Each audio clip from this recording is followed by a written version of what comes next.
آپ نوٹ کیجئے، number 1 ethnic cleansing of Palestinians in Israel. Number 2 demolition of the Aqsa mosques and the Qubbat al-Sakhra. Number 3 امریکہ کو ultimatum, تم اب اپنے ٹانگ درمیان میں مت لڑاؤ، اور اس کے لیے دھمکی، اگر تم نے ہمارے معاملے میں رکاوٹ ڈالی تمہاری اینٹ سے اینٹ بجا دیں گے. نیتن یاہو نے یہ کہا تھا میں واشنگٹن میں آگ لگا دوں گا. یہ انہوں نے امریکہ میں عظیم ترین دہشت گردی کر کے امریکہ کی ایڈمنسٹریشن کو، انتظامیہ کو یہ دھمکی دے دی ہے کہ باز آ جاؤ. چنانچہ میں یہ بات کہہ کے پرسوں جمعے میں اپنی مسجد سے، مسجد دارالسلام سے نکلا، شام کو، اسی شام کو میں نے ایریل شیرون کی تقریر سن لی T V per. It is not acceptable.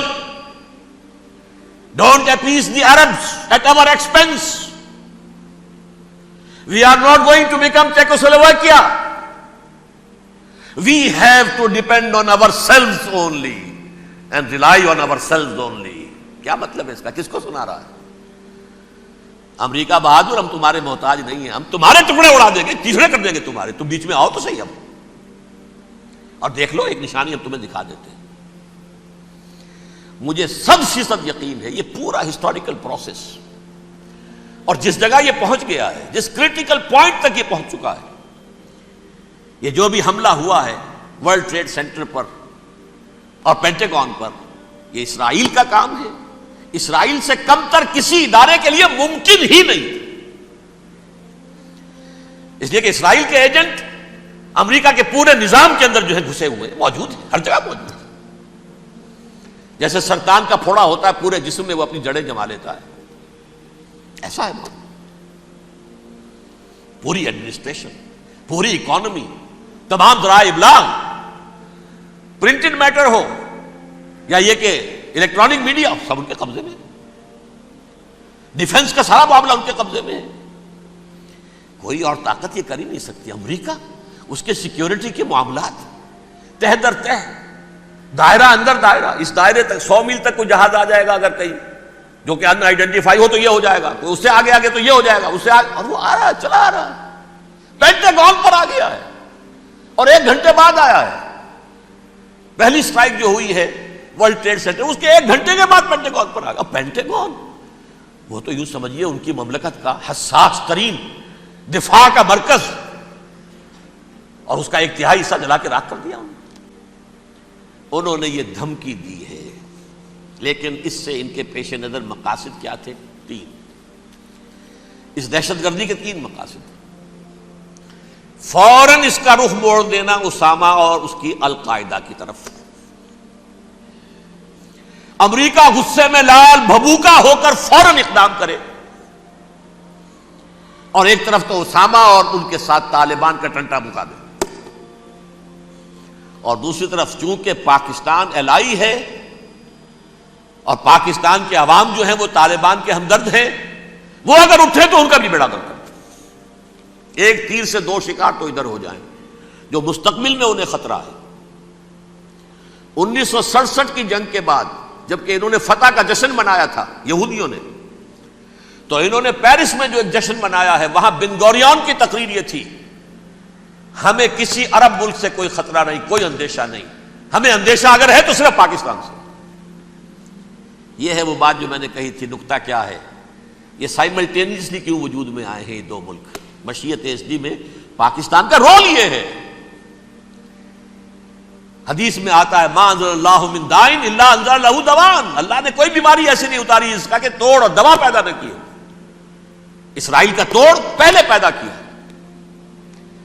جیسے بچے کی ولادت بعد میں ہوتی ہے، ماں کی چھاتیوں میں دودھ پہلے پیدا ہو جاتا ہے.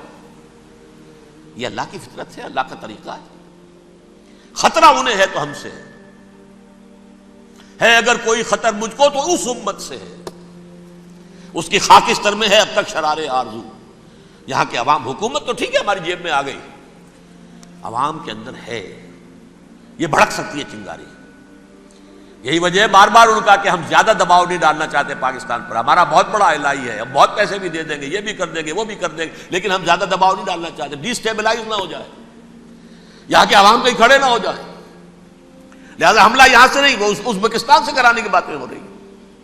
اندر خانے پوری سپورٹ ہے, لیکن یہ کم سے کم ظاہر نہیں ہونے دیں گے کہ کیا کچھ ہو رہا ہے, تاکہ یہاں کے عوام کے اندر وہ چنگاری جو ہے اس بارود کے اندر پڑ گئی تو یہ شاید ڈی اسٹیبلائز ہو جائے. لیکن ڈی اسٹیبلائز ہونے میں جہاں اس کا خطرہ ہے کہ پرویز مشرف کی حکومت ختم ہو جائے, وہاں اس کا بھی خطرہ ہے کہ پاکستان ختم ہو جائے. ڈی اسٹیبلائز ہونے کا مطلب کیا ہے؟ بھارت کو واک اوور دے سکتے, جاؤ اب گھس جاؤ, تم پولیس ایکشن کرو, یہاں اب امن نہیں رہا ہے, ہم امن قائم کرنے آ جائیں. یا یونائٹڈ نیشنز کی فوجیں K4 آ جائے یہاں پر امن قائم کرنے کے لیے, اور ہماری جو ایٹمی صلاحیت ہے وہ تو ویسے ہی برباد ہو جائے. ایک چیز تو ان کے پیش نظر یہ تھی, اس میں تو اللہ تعالیٰ نے کچھ تھوڑی سی عافیت پیدا کر دی ہے. ان کا خیال تھا کہ غصے میں آگ ببو کا ہو کر امریکہ جو ہے بھوکے شیر کی طرح ٹوٹ پڑے گا بس, لیکن وہاں وہ اپنے باپ کی طرح کولیشن بنانے کی فکر ہو گئی اسے. کولیشن بنتے بنتے تو وقت لگتا ہے, بستی بسنا کھیل نہیں, بستے بستے بستی ہے. دل کا اجڑنا سہل صحیح, بسنا سہل نہیں ظالم, بستی بسنا کھیل نہیں, بستے بستے بستی. کولیشن بناتے بناتے نیٹو بھی پھدکنے لگا تھا کہ ہمارے پاس انہوں نے کچھ ثبوت دیے ہی نہیں ابھی تک. کوئی کسی نے کچھ اور کہا, سعودی عرب نے بھی کہہ دیا ہمارے اڈوں سے آپ جہاز اڑا کر حملہ نہیں کریں گے وغیرہ وغیرہ. اس چکر میں ایک تو وقت نکل گیا, اور دوسرے فوراً ہی ان پر آیا ہو گیا یہ تو ہمارے ساتھ کیا ہی اسرائیل نے ہے.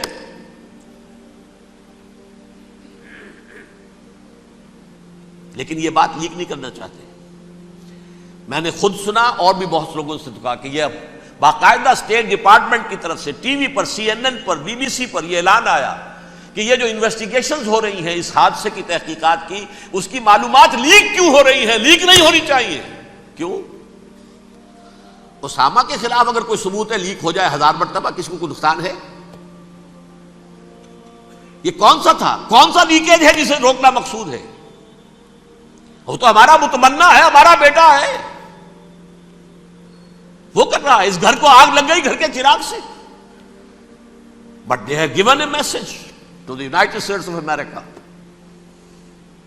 ہمارے راستے میں اب مت آنا, ہم پر دباؤ نہ ڈالنا. Don't appease the Arabs at our expense, یہ الفاظ ہیں شیرون کے. ان کی خوشامد, ان کو خوش کرنا, ان کو پسند کرنا, ان کو راضی کرنا ہماری کوشش پر